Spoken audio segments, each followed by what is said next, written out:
والإيراد سبحانك لا علم لنا إلا ما علمتنا إنك أنت العليم الحكيم لا فهم لنا إلا ما فهمتنا إنك أنت الجواد الكريم اللهم يا معلم سليمان علمنا ويا مفهم اللهم يا معلم إبراهيم علمنا ويا مفهم سليمان فهمنا اللهم أكرمنا وحاضرنا وناظرنا أساتذتنا حبائبنا أبناءنا بناتنا أمهاتنا أخواتنا بكمال التوفيق وسلوك الطريق وبلوغ مرتبة الرفيق حتى نحشر مع الصديق ومع سيد الكون أجمعين صلى الله عليه وعلى آله وصحبه أجمعين أما بعد حاضرين حضرات مسلمين مسلمات يجب وليكن الله سبحانه وتعالى بالخصوص para habaib para tuan guru para asatid para masyayikh tokoh agama tokoh masyarakat saudara-saudari saya yang dimuliakan oleh Allah Subhanahu wa taala. Alhamdulillah wa syukurillah. Ingin bicara banyak hal, hanya setelah dengar bacaan Al-Quran jadi berubah. Inna hadzal Qur'an yahdi lillati hiya aqwam.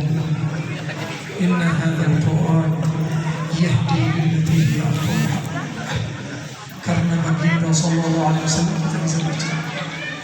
Apakah ada yang bisa baca Al-Quran kalau baginda sallallahu alaihi wasallam belum pernah baca Al-Quran?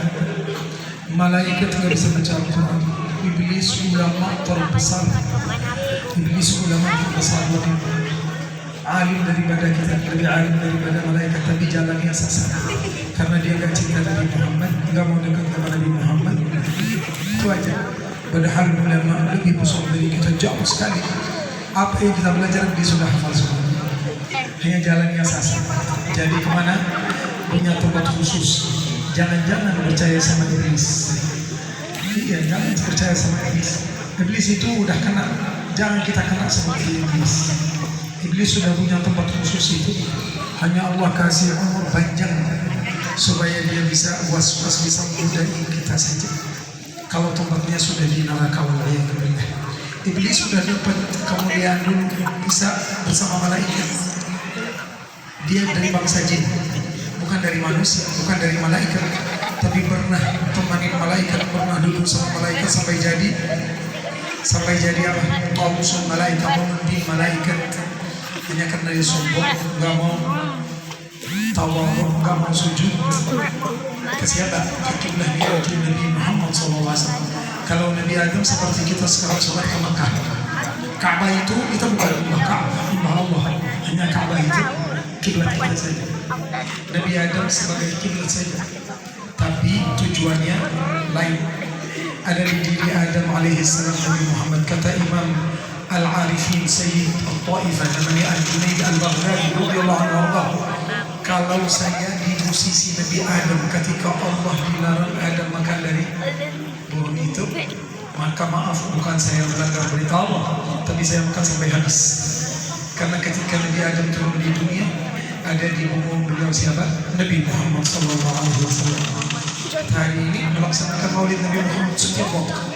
Ketika ngaji Al-Quran itu maulid Nabi Muhammad, ketika baca salawat maulid Nabi Muhammad, ketika baca tasbih, istighfar, tahlil yang lain itu maulidnya Nabi Muhammad, ketika kita salat itu maulid Nabi Muhammad, karena semua datang dari baginda sallallahu alaihi wasallam. Sebelum Nabi Muhammad gak ada malam Lailatul Qadar, gak ada Isra Mi'raj, gak ada nisfu Sya'ban, gak ada, semuanya gak ada. Ada Ashura, boleh buat Nabi Musa, tapi gak ada banyak. Lebaran kurban, lebaran Idul Fitri, semuanya apa? Untuk Nabi Muhammad SAW. Karena itu kita tadi dengar, bahkan Nabi Muhammad suka dengar suara yang bagus. Mudah-mudahan santri semuanya yang hadir di sini suara dia bagus-bagus ya. Amin. Itu kelebihan para anbiya. Nabi Muhammad SAW bersabda, "Ma min nabiyyin ba'athahu Allah qabli illa kana hasan as-sawt hasan as-surah." Tidak ada salah satu nabi yang diutus oleh Allah Subhanahu wa taala sebelum aku, kata Nabi Muhammad SAW, kecuali suaranya merdu, mukanya ganteng. Itu Nabi Muhammad SAW bersabda, "Wa inna nabiyakum ahsanuhum sawtan wa ahsanuhum sunnah." Sesungguhnya Nabi kalian yaitu Nabi Muhammad SAW, ini sabda Rasulullah, yang paling ganteng dan yang paling suaranya Sallallahu Alaihi Wasallam. Kita sudah dengar suara Rasulullah belum? Sebagian besar dari ulama sudah pernah dengar suara Rasulullah. Kebetulan suara Rasulullah ada. Ini bicara sama guru-guru kita, sama orang tua kita. Kalau anak-anak nanti insya Allah kalau udah besar bisa paham. Semua suara ada. Hanya belum ada alat yang bisa tahu suara. Itu aja. Dan nanti di akhir zaman kita akan dengar. Sekarang kita telepon sampai Makkah, Kairo, sampai Jakarta, sampai dengar suara kita. Suara saudara kita kan. Padahal jauh, jaraknya jauh. Kadang-kadang rekaman yang sudah 100 tahun kita bisa dengar. Begitu juga nanti suara Nabi Muhammad ketika beliau baca Al-Quran masih utuh. Suara baginda Sallallahu Alaihi Wasallam. Kalau di zaman Rasulullah dan itu ada dalam qasidah yang di Maulid Ibrahim. Hari ini Alhamdulillah kita baca Maulid Habib Ali Habsyi. Surah Ma'afillah, surah Muhib, betul-betul kepada Rasulullah SAW. Sampai tulisannya qasidahnya itu memuji Rasulullah. Kata beliau sendiri, siapa yang berani bilang dia lebih cinta ke Rasulullah daripada saya, silakan menghadapi saya. Man yaqul inna ba'a fil mahabbah kaba'i. Siapa saja yang ingin mengatakan bahwa dia lebih cinta ke Rasulullah daripada saya. Maulid Ibrahim itu isinya apa? Alam taraha wa qad raddat khutah. Qasidahnya salatullah ma lahat kawakib ala ahmad khair rakiban. Najaib itu unta-unta. Nabi yang makhluk atau manusia yang terbaik yang naik unta. Hada hadis surah bismil habaib fahazza as-sukru a'taf ar-rukab. Alam taraha wa qad maddat khutah وسالت من مدامعها سحائب ومالت للحمى طربا وحنا إلى تلك المعالم والملاعب فدع جذب الزمام ولا تسقها فقائد صوتها للحي جاد. ألم ترها وقد مدت خطاها. Apa maksudnya dalam qasidah ini? Di zaman dulu ada yang namanya hida. Tadi alhamdulillah sempat lihat guru yang tadi baca qasidah luar biasa, luar biasa. Suara yang bagus itu bisa menghidupkan hati dan ruh. Ma adina Allah li syai' ma adina li nabiyyin hasan as-sawt yataghanna bil Quran yajhar bih. Allah enggak pernah dengar ke siapa saja kecuali orang yang suaranya merdu dan baca Al-Quran daripada Nabi atau selain Nabi. Sampai Nabi Sallallahu Alaihi Wasallam pernah di zamannya ada sahabat yang bernama Ubay bin Ka'ab qari. Sayyidina Ubay bin Ka'ab salah satu qari yang suaranya ajib, sangat ajib. Sampai Nabi Muhammad pernah di waktu malam dengar sama Sayyidina Ubay. Sayyidina Ubay ini lagi baca Quran seperti tadi kita dengar anak-anak kita anugerah ya sama Ustaz Imam atau sama imamnya. Barakah, mudah-mudahan berkah semuanya. Mudah-mudahan santri semuanya bisa jadi qari, jadi hafidh, jadi muballigh, jadi alim, jadi da'i, jadi penghafal hadis Nabi Muhammad sallallahu alaihi wasallam. Karena di zaman dulu belum ada lampu. Kalau ada dulu Sayyidina Ubay bisa melihat Rasulullah, tapi Sayyidina Ubay enggak tahu kalau di belakang beliau Rasulullah sallallahu alaihi wasallam karena gelap. Di zaman dulu enggak ada. Kira-kira lampu ini nikmat atau enggak? Nikmat, tapi musibah juga. Musibah juga. Malam-malam kita begadang nonton TV. Kalau nggak ada lampu kita sholat malam sampai subuh. Nikmat betul. Kalau kita menamalkannya. Tapi juga musibah. Kata bukan umuman saya itu guru-guru kita. Karena benar kita tahu sibuk dengan apa? Karena ada listrik ini. Alhamdulillah mudah-mudahan anak-anak kita santri yang hadir di sini dan sama guru-guru iman. Ahli Al-Quran, ahli hadis Nabi Muhammad, ahli sunnah Rasulullah sallallahu alaihi wasallam. Jadi Sayyidina Ubay lagi baca di belakangnya Rasulullah. Suaranya udah bagus kan. Besoknya ketemu Rasulullah. Kata Nabi Muhammad sallallahu alaihi wasallam bilang sama Sayyidina Ubay, "Ya Ubay, kalau kau tahu semalam ketika baca Quran saya di belakang. Ya Rasulullah, kenapa enggak kasih tahu saya? Maka saya baca Al-Quran dengan suara yang lebih ajib, lebih afdal daripada yang saya baca kemarin." Berarti Rasulullah senang kalau Al-Quran. Gimana kalau kita dengar bacaan Rasulullah? Kira-kira Rasulullah kalau jadi imam bacaannya gimana? Supaya kita ikut juga. Ya, baca Al-Fatihah satu-satu. Bismillahirrahmanirrahim. Alhamdulillahirabbil alamin.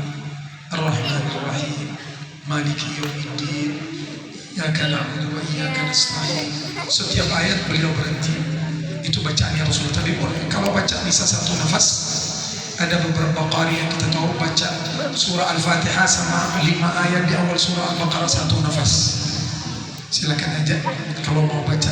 Tapi biasaan atau kebiasaannya Rasulullah, baca Rasulullah kalau dalam sholat baca Al-Fatihah dengan cara yang tadi satu sallallahu alaihi wasallam. Bingung nggak dengar suara Rasulullah? Bingung. Mudah-mudahan kita masih hidup sampai bisa ada alat-alat, karena 20 tahun ke depan, 50 tahun ke depan alat yang ada sekarang, handphone sekarang itu sudah lama udah nggak bisa pakai lagi. Sudah ada alat yang lebih canggih dari itu, sampai bisa dengar suara. Sekarang pemancar itu bisa tangkap suara dari mana? Ada yang 10 kilo, ada yang 100 kilo, ada yang sampai ujung dunia. Begitu juga suara Rasulullah yang ada. Suara Rasulullah, Sayyidina Ibrahim, Sayyidina Musa, Sayyidina Isa. Tapi kita ingin dengar dulu suara Rasulullah. Apakah ada di umat Nabi Muhammad yang pernah dengar suara Rasulullah? Kalau yang mimpi lain, banyak. Yang mimpi Rasulullah, banyak yang hidup dia harus melaporkan ke Rasulullah. Mau kemana? Kita punya guru baru meninggal dunia, belum lama. Namanya Syekh Hasan Shaddad Umar, belum sampai 20 tahun beliau meninggal dunia, belum, kurang dari 20 tahun. Beliau itu kalau mau kemana harus izin sama Rasulullah, mimpi Rasulullah dan minta izin. Minta izin dari Rasulullah SAW. Banyak begitu habaib, banyak begitu ulama, banyak begitu tua guru yang selalu mimpi Rasulullah, dan sebagian besar yang dengar suara Rasulullah seperti Imam Haddad radhiyallahu anhu wa Allah al-Habib Abdullah bin Alam al-Haddad yang punya Ratibul Haddad, yang punya Wirdul Latif, imam yang besar. Beliau pernah berangkat dari Hadramaut sampai Madinah. Beliau menulis satu qasidah 200 bait syair, 200 garis untuk Nabi Muhammad dan untuk perjalanan. Ajib lakal khairu hadithni bi rabiati amiri wa ma haluha min ba'dina ya musamiri. Sampai beliau mengatakan nazalna wa sallamna ala khairi mursalin. Kami turun di Madinah, kami beri salam kepada baginda SAW, sebaik-baik Nabi dan Rasul. Nazalna wa sallamna ala khairi mursalin wa khairi nabiyyin ma lahu min mudahir. Dan sebaik-baik Nabi yang tidak ada Nabi seperti beliau. Faradda alaina, maka beliau jawab. Kita kan setiap hari harus assalamualaikum Rasulullah. Selesai maulid tadi kita baca 3 kali ya. Ada yang mau dengar jawaban Rasulullah setiap hari 100 kali. Dengan khusyuk, dengan wudu, menghadapi kiblat, beri salam ke Rasulullah. Assalamualaikum warahmatullahi wabarakatuh. Nanti akan dengar jawaban Rasulullah. Karena jawab salam itu wajib. Yang ajarkan kita bahwa jawab salam wajib itu Rasulullah. Bagaimana Rasulullah enggak jawab salam kita? Tapi jangan kita salam sama Rasulullah dengan mulut, tapi mata kita lihat handphone. Itu gak akan ada jawab. Sama sekali harus itu sama Rasulullah. Assalamualaikum ya Nabi warahmatullahi wabarakatuh. Jawab nanti daripada Rasulullah. Kata Imam Haddad, ketika kita beri salam Rasulullah jawab. Gimana suara Rasulullah yang didengar oleh Imam Haddad? Imam Haddad punya kelebihan besar. Hanya dikit bicara tentang beliau. Bukan masalah ilmunya, qasidahnya, syairnya, adabnya, bukan. Beliau punya kelebihan. Satu-satunya bait syair yang ditulis di makam Rasulullah untuk Imam Haddad saja. Selain Imam Haddad, Nabiun. Nanti lihat hatta di foto-foto makam Rasulullah ada di atasnya Nabiun azim, khulquhu khuluqul ladzi lahu aqaba ar-rahman fi sayyidil kutub. Nabi yang agung, yang punya akhlak agung, yang diagungkan akhlaknya, diagungkan zatnya oleh Allah Subhanahu wa taala dalam kitabnya. Wa innaka la'ala khuluqin, satu-satunya. Kata beliau dengan jawab Rasulullah, ini salam depan ramai. Habis itu Imam Haddad berapa hari di sana? Gimana munajatnya sama Rasulullah? Bicara sama Rasulullah. Imam Rifa'i begitu, Sayyidina Syekh Al-Habib Hamid bin Umar dan lain-lain. Hanya wali-waliullah yang dengar suara Rasulullah. Kita hari ini senang melihat santri kita. Apakah Rasulullah senang melihat santri? Santri ini murid Rasulullah, guru ini murid Rasulullah, Habib murid Rasulullah. Kita semua muridnya Rasulullah SAW.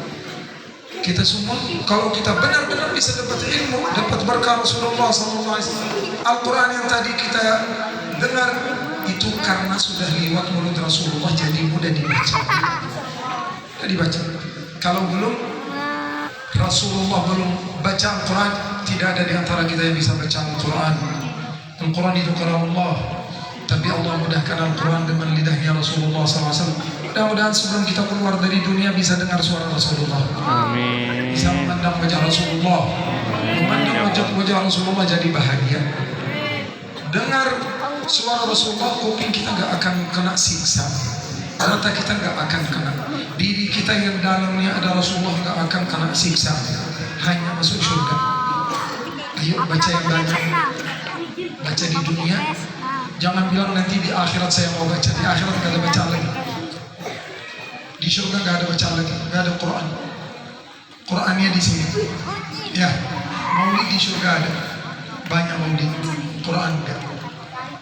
Karena surga bukan tempat ibadah. Bukan tempat ibadah. Di surga menurut pendapat para ulama dan ada di hadis Nabi Muhammad SAW, di surga ada 2 surat aja dari Al-Quran yang kita tetap baca di surga, yaitu surah Ar-Rahman sama surah Yusuf, sebagai hiburan bagi ahli surga. Yang lain sudah tidak ada lagi. Ayo baca yang banyak. Berani 1 hari 1 juz, alhamdulillah, 2 alhamdulillah, 3 alhamdulillah, lebih daripada itu alhamdulillah. Nabi Muhammad SAW, kita tahu ceritanya di bulan puasa kan, setiap hari malaikat Jibril turun kepada Nabi Muhammad baca Al-Quran sama beliau, yang namanya tadarus. Kalau bahasa Arab mudarasah.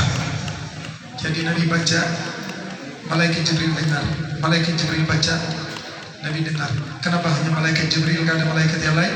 Karena yang turunkan wahyunya Allah malaikat Jibril. Jibril itu siapa? Khadimnya Rasulullah. Wa kana lahu Jibril min jumlatil khadam. Khadimnya Rasulullah malaikat Jibril. Berapa malaikat Jibril kata Rasulullah? Kira-kira berapa kali? 26.000 kali kata Ahlus Sirah. Kata Ahlus Sirah dalam kitab Bahjatul Mahafil karangan Syekh Yahya bin Abi Bakar Al-Amiri. Beliau hidup di abad ke-9 sama Imam Suyuti sama Ibnu Hajar sama yang lain-lain.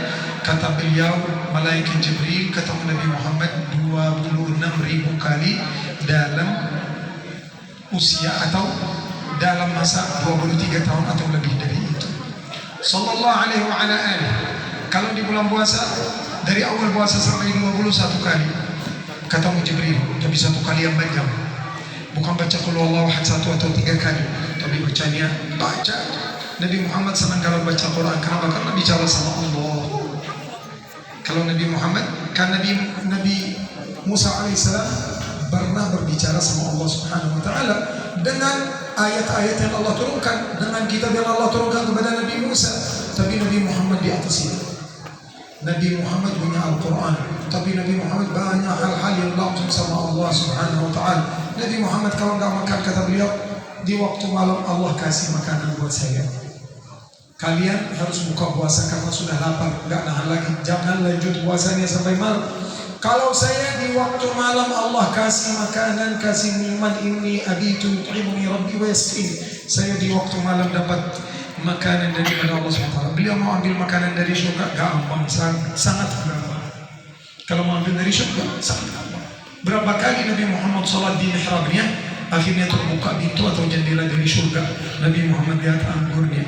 Kata Nabi Muhammad SAW sama sahabatnya habis salat, tadi saya melihat sampai surga, di situ ada anggur. Saya ingin ambil 1 biji aja. Kalau jadi saya ambil, maka kalian makan 1 biji sampai hari kiamat enggak habis. Enggak akan habis. Itu Nabi Muhammad SAW. Karena itu alhamdulillah kita senang dengan Al-Quran, berarti senang dengan Nabi Muhammad. Senang dengan Al-Quran, kita punya jadwal untuk baca di waktu malam, di waktu pagi, sebelum sholat, sesudah sholat, dalam sholat. Kita harus bikin jadwalnya supaya bisa khatam Al-Quran dalam 3 hari, 7 hari, seminggu, 2 minggu, 3 minggu, 1 bulan. Tapi jangan lewat 1 bulan. Kan minimal 1 hari 1 juz. 1 juz berapa lembar? 10. Kalau pagi sebelum subuh 1, sesudah subuh 1, sebelum zuhur, sesudah sebelum asar, sesudah sebelum maghrib, sesudah sebelum isya, sudah selesai 1 juz. Kita nggak berani seperti orang dulu, ulama kita, guru-guru kita, mau tidur baca 8 juz. Sudah mau tidur, udah di kasur. Ini belum